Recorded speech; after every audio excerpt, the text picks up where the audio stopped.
بسم اللہ الرحمن الرحیم۔ السلام علیکم ورحمۃ اللہ وبرکاتہ۔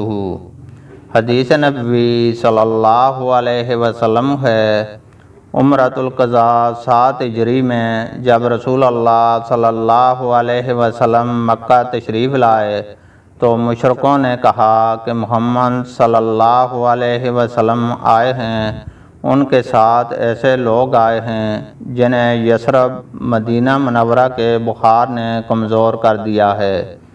اس لیے رسول اللہ صلی اللہ علیہ وسلم نے حکم دیا کہ طواف کے پہلے 3 چکروں میں رمل تیز چلنا جس سے اظہار قوت ہو کریں، اور دونوں یمانی رکنوں کے درمیان حسب معمول چلیں، اور آپ صلی اللہ علیہ وسلم نے یہ حکم نہیں دیا کہ سب پھیروں میں رمل کریں، اس لیے کہ ان پر آسانی ہو۔